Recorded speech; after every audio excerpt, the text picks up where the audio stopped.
Thank you, Miss Moninger. Hi, guys. Miss Moninger, are all the kids seniors? Yes, these guys are all seniors. Okay. They're all college bound. They have to take certain tests to get into a college English class in high school. So these are some of the brightest. The brightest. In my opinion. You know, the brightest. In my opinion. So, Great. So usually I have high expectations of them because I know that they can do it if they can get past the procrastination bug. There you go. Okay, well, so that being said, then probably all of you have already done FAFSAs and scholarship apps, correct? Mm-hmm. And how many times are you repeating yourself over and over again on your scholarship apps? Okay. You know what? That technically is your business plan. And your FAFSA is your financial request, right? Because you're asking the government for money. So you are already doing business plans and you don't even know it. And they sound miserable, don't they? Yeah, they do. How long are they? How long is a standard application? 6, 7, 10 pages? Not quite that long. For the FAFSA? For the FAFSA was really long. FAFSA is pretty long too, isn't it? Yeah, it is. Well, here's the thing. I have done over 50 business plans for both nonprofits and for business, and I can tell you, you can make them as miserably long as you want to, if you want. But what's important is to understand some of the things that Mrs. Moninger is talking about, because it doesn't have to be miserable. If you can get focused on what's important, you guys know that you've been doing your scholarship apps already, and you're repeating yourselves a lot, so now you've organized your efforts. You've got all that material together, and it's easier every time you do it, right? You've already got the game plan in your mind about what is your dream goal, what is it that you want, what is your financial status. All those things are starting to come together now that you're doing more and more and more of them. Well, that's the great thing about doing a business plan. The more you do, the more you figure out that these are the things that are important. These are the things I need to spend time on. And Mrs. Moninger's done a great job kind of giving you guys a game plan to how to do that, because it can be pretty daunting. Has anybody ever gone online and done like a search for standard business plans before? Don't, because it'll make your mind go crazy. They're horrible. They're 60, 70, 80 pages long. And it's a template. So in case you want to cheat, now you know where to go. Go to anything that says business plans and it gives you standard text. You can just dump stuff in there. And so Mrs. Moninger, watch for that. The AEDC has one that is pretty helpful for small businesses. Right. They're just like anything on the internet. You can find some really good ones that are helpful. And you can find some that are very not helpful. Right. A lot of work for nothing. Right, exactly. So Mrs. Moninger's brought up two really important parts. The first is, what's your goal? What's the point of the business plan? Obviously, you want college credit right now for this class, so we're going to do the business plan so we can get our grade. But it's the same is true of your scholarships. What's the point? I'd like to get money. Well, what do you think the nonprofits are, or the businesses want? The goal is really to gain support in a community or whatever your audience is, and whether that's financially support, whether it's intellectual support, whether it's resource support or volunteer support. The idea is to get people on board with your idea, just like your scholarship apps and your FAFSAs, right? The idea is to get the government on board with the fact that we're desperate and we need money to go to college, right? Okay, so that's kind of the idea behind the business plan. So in the 50 or 60 I've done, my favorite ones are the ones that are 2, 3, 4 pages, because that's a lot easier to wrap my hands around. But we've done both nonprofit and for-profit. So Mrs. Moninger, have you kind of explained to them the difference between that, what that means? I haven't a whole lot, other than for-profit, you're making an income. Right. And nonprofit, it's something that you feel strongly about that you want to help, whether it's Rotary, whether it's playground equipment for your school, or even some of the blood drives and some of the smaller ones, helping with summer reading programs and some of those. Okay, so tell me, if you were going to do a business plan for a nonprofit, who's your audience? Who are the people that you're trying to get to when you're talking about your audience? Okay, and Wallace and Maxwell and Callaway, you're not getting out of this. Let's go. Wallace, give me an answer. Who is your audience when you're trying to do a nonprofit business plan? Who are you trying to direct it to? The people that would sponsor the grants or sponsor your nonprofit organization. Good, that's good. How about you, Callaway? You got any ideas? We're thinking the donors, but it could also be like community members too. Just people who believe the same thing.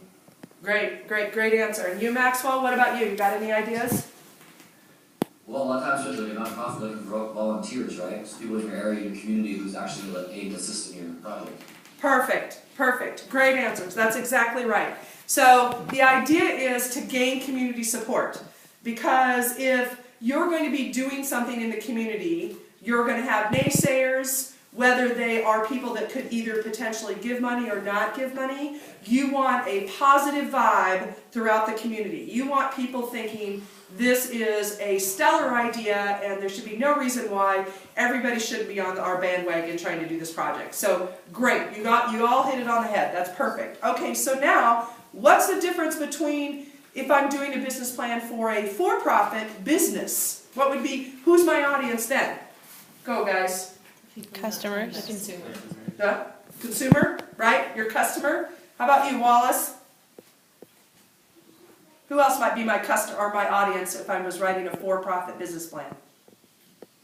Your employees. Good, that's a good idea. Callaway, how about you? Investors. Very good. And Wallace? Maxwell. Sorry, Maxwell. What did it say, investors? Yeah, okay, that's Investors.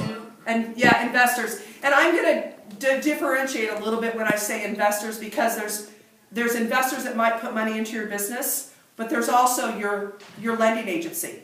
You might be going to ask for money from different agencies, or it might be you might be eligible for different types of loans through government loans, all the way down to personal loans or bank loans. So anybody who might be your lending agency, and really, ideally, that's probably the most significant audience when you're looking at a business plan, because unless you have done a great job in your FAFSA and have all this money left after you got out of college, that you're likely not going to have very much money to start a business. So you are going to be looking for sources to be able to start up your business. And that could be true whether you're buying an existing business or starting up a new business. And I have to tell you, it's a lot more difficult to do a business plan when you're starting a business, because there is so much research involved in terms of market demands, market trends. Your lender is going to want you to walk over hot coals to prove to him that this sucker's not going to take a dive in 2 to 3 years, because that's what happens with new business. It's very difficult to get a new business started, but if you've done your research, and that's part of the process. I know for you guys, as you're doing these scholarship apps, there's a lot of self-discovery happening, isn't there? You're like, oh gosh, do I want to be a McDonald's employee or do I want to be a rocket scientist? I'm not sure yet. And so you guys are spending a lot of time in these scholarship apps really discovering more about yourself. Well, that's the same is true when you're doing a new business plan, because you're like, these things make you think about every angle that you haven't thought about. What's my exit strategy? What happens if I'm bombed by the Islams? All of the things that could potentially happen to your business, the lenders want you to think about that. And it's really difficult, especially if you're not someone that likes to see past the front of your nose. You've got to really take some time to think about who you are and what you want. Because it's not about when I graduate from high school, it's about when I get out of college. Right, that's what your decisions are about today. I mean, it's pretty daunting to think, okay, what I do today and where I go to college might determine who I marry, what kind of kids I have, where I live, what kind of job I have, and that's pretty big time decision making. And that's the same thing a lender's looking for when he's looking at your business plan. He's wanting to know that you've thought out all the angles. He wants to know that you've considered everything. I mean everything. So, I'm going to show you, this is, I shouldn't say recently, in 2013, I purchased a local motel here in town, my husband and I did. The hotel had been built in 2008 and had some financial struggles, and I had some experience in hotel management, and so we made a decision that based on my business plan and the strong support of the community, that we were going to purchase this motel. But I certainly, because I had a lot of college loans and barely was making it, I needed money too. So here's what my business plan looks like. And now don't think that the one you're going to do for Mrs. Moninger is going to only be one page. Because I've done 50 of them, I kind of knew that I could get this by with this one with one page. Because this was my audience. I was requesting funding from the local economic development agency through a fund program. I was requesting funds from the economic development agency through a grant program. And I was requesting financing from our local bank. Okay? We did have some cash aside, so I was able to finance part of it myself.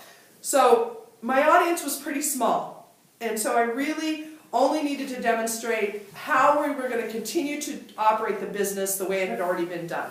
So, what was my mission? To provide a positive Arnold experience to all guests.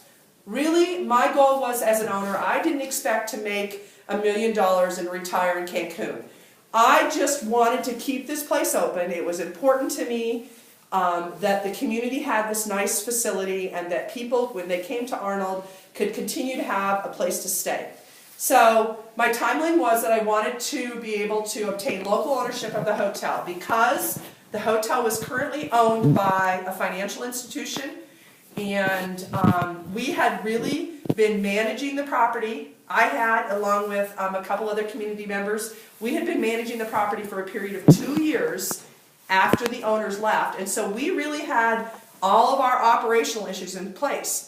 But don't let that go aside. I mean, if you're starting a new business or you're looking at taking over an existing business, your operational plan is pretty significant, because you can't just walk in and say, oh, I'm going to hope everybody shows up, and I'm going to hope that people walk in the door, and I'm going to hope that everything just goes okay because everything's so grand. Well, no, it's not necessarily that's the case. Okay, so the strategies were, we were going to maintain the motel with the current available 11 guest rooms. The current management and staff, which was myself, I was going to continue on as manager and owner. And then I had a nice little lady that was already doing work for us, and she was going to stay on as a resident manager, housekeeping, groundskeeping. Now, the current operational plan was that I was taking reservations and negotiating rates myself over the phone. Great deal. I forward all the calls to me, and I take reservations horseback, or when I'm tagging cabs, or I'm volunteering for National Honor Society.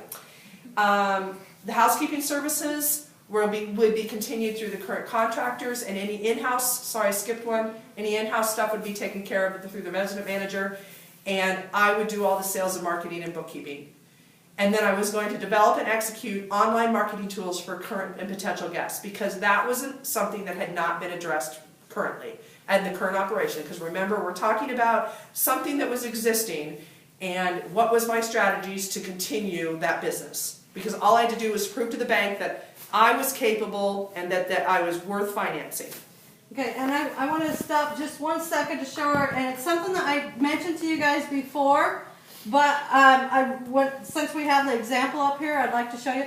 Remember, I told you this is going to be different type of writing than any essays that you've had. This is meant to be reader friendly.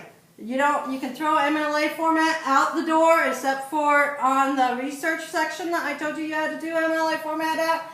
And sometimes bullets tell you a lot more than when people want the information. They want it thought through. They want it very specific. Notice none of these are using pronouns. None of these are using little simple verbs.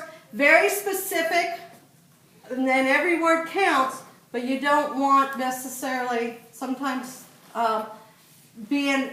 having the section titles to help you find the information that you want is what's key here. This to me, and you guys have probably studied resumes and how to build and write a resume. Yeah, this is to me is the resume of my business. Okay, this is resume format. I have written this. You can see I've used active verbs. I've used, all of the formatting is the same. I wanted to make it look like this is an active business, and this is, so if you want the people to see that you're creating an active opportunity, okay? Not I will do, or I will try, or I can be. You want to have an active, aggressive verb that you're going to get this done so that you can be convincing, because this is a business plan. And I'm convincing people that I know what I'm talking about and that I am worth supporting, whether it's financially, volunteer-wise, if it's nonprofit, okay? So then my funding request was pretty simple. You know, I had kind of everything set up. I really kind of had a good understanding, so I didn't require a lot. I did have some attachments, which I don't have here. I do have one of the budget projections, but the profit and loss over the last year, because the business was in place already, it was very easy for me to come up with P&Ls over the past year, which is kind of like you guys talk about with your FAFSA. That's the same thing. Show me that you need money and why you need money, and that you do that through that. Now there are a lot of other ways, and you'll see that there are break-even analysis, cost ratios, inventory management things. Depending on what you're doing, you may have to do a lot more financial reporting, but I ran a motel. What was important to them was my occupancy and my expenses, and that how much income I was going to bring in. But don't walk away from those other financial models if you think they're going to be needed in your business, in that business. They weren't required in here because we were talking about that, but just keep that in mind. Don't walk away from it in case it might be something you need. And then I included my room sales and occupancy reports for over 5 years, which was a big thing for them. They could see the graph in terms of how the business has grown or remained, what they could estimate in terms of income. So showing this room sales and occupancy proves that my profit and loss is valid.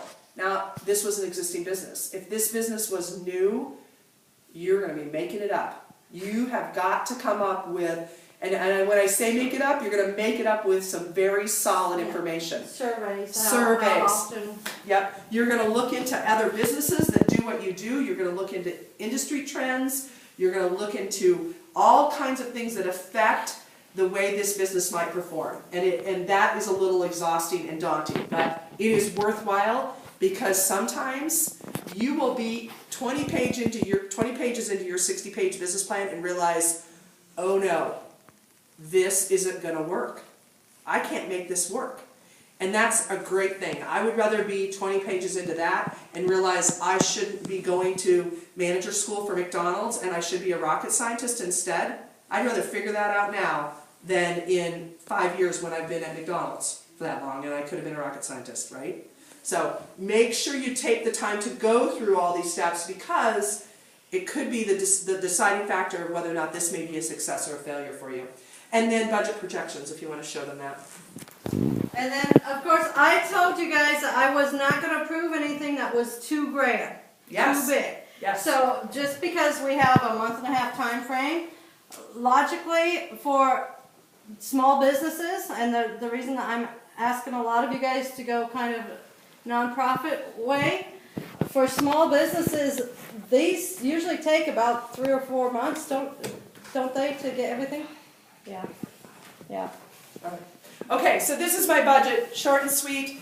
The great thing about the Mattel business is there's not a lot of line items. You know, when you get into larger scale businesses, you might have more things on the top and bottom in terms of income. But I knew that I was projecting in 2013 I had $70,000 in income, goes down through my expenses, shows to the financing officer that really the most important number is, if you'll go all the way up, Mrs. Moninger, is this number. They want to know how much money am I going to bring in or keep to myself every year, and is it worth funding? That number there is what I'm going to pay my financing off with. Can I afford with $30,000 to pay off all my loans for the whole year? That makes sense. Not pay them off, but make my payments on my loans. And so that's the important number for them in a for-profit arrangement. Okay. All right. So let's quick look at in the Arnold Arena project, the roping arena project. Okay. What's important here is this is a nonprofit. This is an existing facility, and you'll see that this is kind of the steps we took. In the fall of 2013, just note to self in case you think I'm not busy, I bought a motel in the fall of 13 and did this project in the, oh, sorry. The project was identified in the fall of 2013 that between a group of individuals, we really had a great asset, but that asset was starting to fall apart.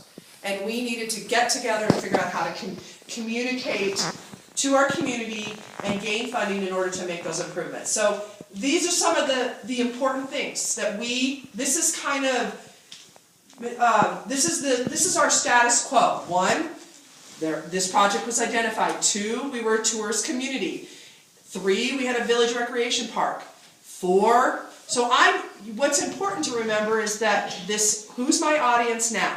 Now my audience is volunteers, community members, potential donors. So I'm trying to put together all the information that brings them up to speed.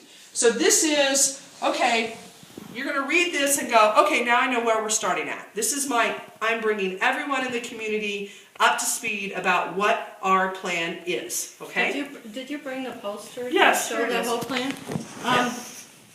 Isaac, can you hold the poster and we'll zoom in, or I'll try and zoom in off of so that they can see.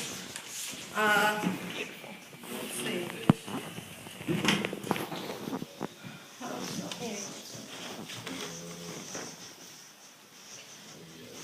Okay, I'm going to zoom in. And note, again, you see that we're doing bulletin. Hang out. I'm going to have to hold it. This is going in. We're going to move it right up to here. Hey, Brooke. It's not zooming in style. But this is an open arena. So this is we did a Google map, and that's the Google map. And you see we've highlighted some areas of improvement, but that kind of shows what it looks like from a Google perspective and what we're planning to add, okay? And we'll talk about those buildings and stuff. We had this format done so we could show people kind of what the phases consisted of. So we're going to try to do this we were going to try to get it back to ground zero from all of the things that have kind of fallen apart, and so we wanted to communicate that, and that would happen in what we called phase 1, right? I'll push Okay, this up, but that's all right. Yeah, and that's Yeah, so this is phase 1, and the scope of work in phase 1. And who's responsible? See, that we're talking about groups of volunteers, and we're talking about asking for support of the community. So the community wants to know, well, if I'm going to give money to this, who else is on board? And who else is going to put forth the investment into this project? And so, we were very clear about the village has done this because the village owns the property. The village has done that. The arena committee is managing the construction. The 4-H club, that we're a part of, they're doing this. The roping club's doing that. The village is doing this. We really wanted to make it clear that there are a lot of players in the community involved in this, and so we really worked hard to communicate that throughout the community. Okay? You want to do the next page? I'm sorry, I'm trying to hurry so I can give you it. Okay, so then this was phase 2.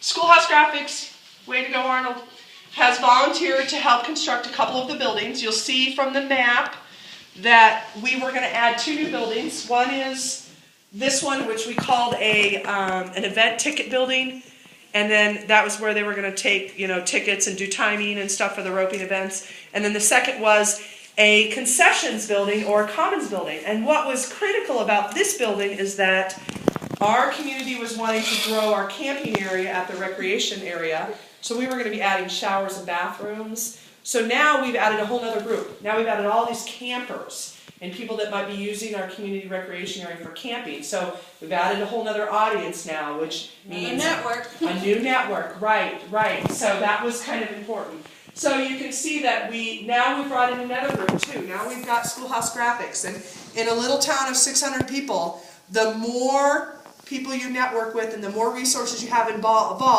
the more people feel committed to your cause because they say, oh, this is helping these people or this is helping that people. So you really want to demonstrate to them, and you see again, we're using the same resume format, active verbs We're gonna get this done, we're making progress, you know, and we're making it simple because lots of people are gonna see this and I don't wanna make it complicated for them. They don't wanna read a dissertation, right? Nor do you. So, anyway, if you'll go up a little bit. One group that you guys didn't mention earlier that I know that they had to show this to also is the village board. Right, right. It's a little bit different than funding. It's getting approval to do these buildings, and that's a reality as well. Yeah, that is correct. And the other thing that was important is, like I talked about with you guys writing those scholarship apps, we are using these documents to get grants. So we are writing a ton of grant applications, which is no different than a scholarship app. You're just asking for free money, right? That's the same difference.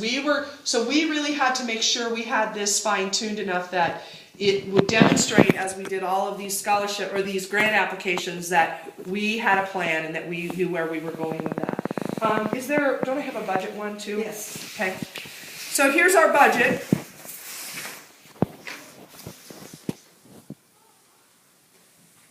You want just the total, the main thing? Do you No, want I want them to see how we've done the action items and the Okay. person responsible and then the funding. So if you want to kind of, I don't know if you can make Okay, it. so I can go ahead. Go show them the headers. There you go.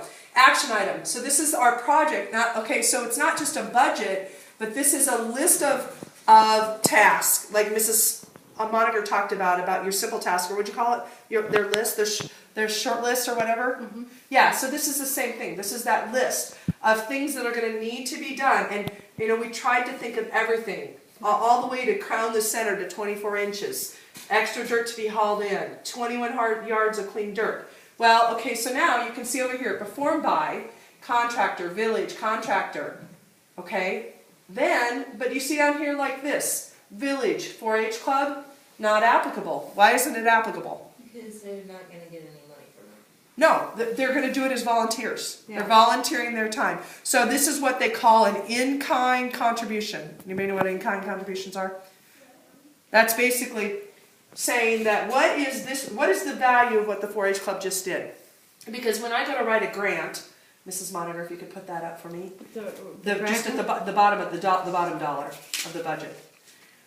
Even though this says that this is going to cost $188,000, there are a lot of things in here that are in kind. So when I go to write a grant, I may say that our actual budget is $230,000, and they're going to say, oh, so we've invested this much, and most scholarships or grants say they're going to give you a percentage of what you actually need. So they may say, we're going to give you 25% of your need.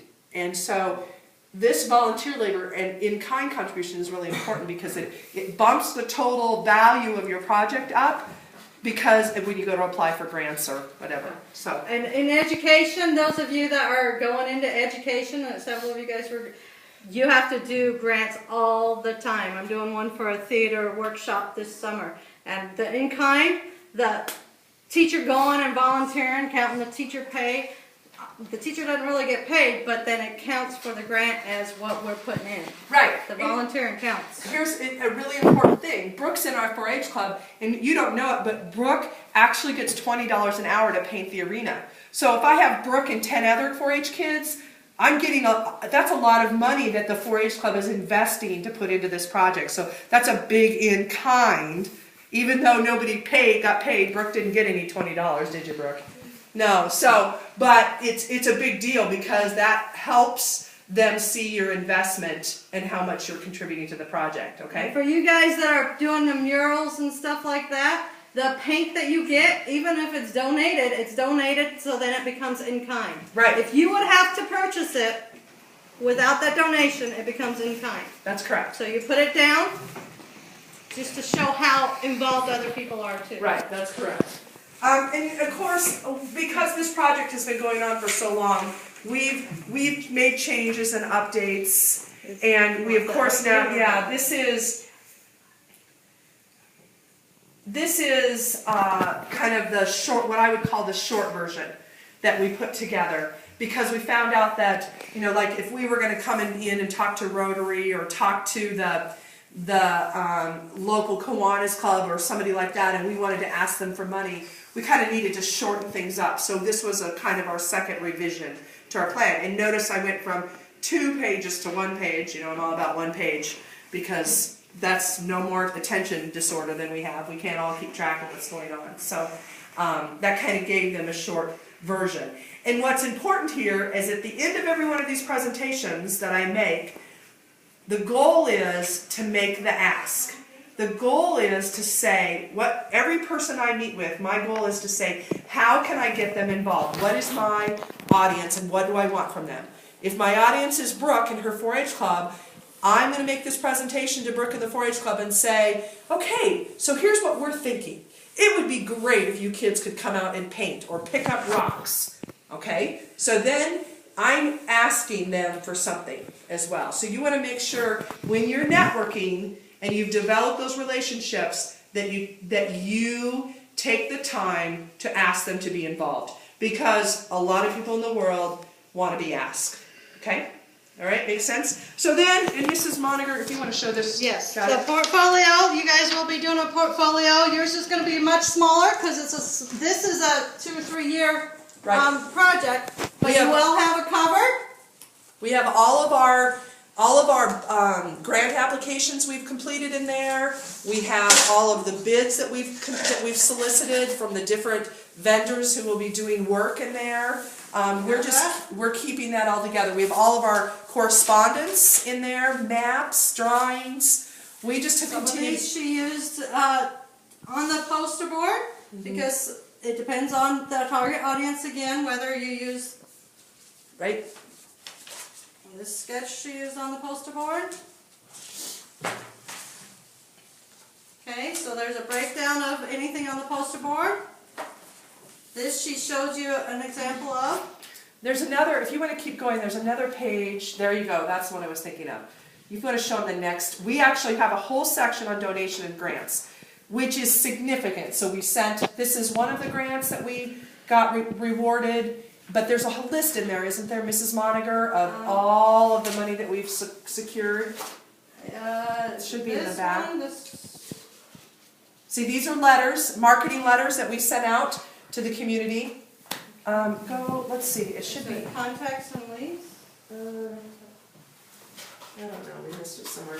Basically, you keep looking for it. We keep a list of all the people who donated money as well, because those are resources. And we have a list of all the people that came. We had several town hall meetings. So when you talk about marketing and things you're going to do to get your idea out, we did town hall meetings so people could make, some assessments. All of the notes from our meetings and the efforts that we put together. So if We've you're got a brainstorming session here. Yep. Again, meetings with notes on it. Mm-hmm. Contact list, that's your networking. And then they've got least, theirs is a real one, so they've got stuff that you guys won't have. Right. But they do have several areas. For you guys' projects, you have to find a certain number of grants that will work if you are actually going to do it, and explain why. And I've actually got a few that can get you started with that we'll be talking about next week. Right. Anyway, okay, so quickly, any questions? We've got a couple minutes.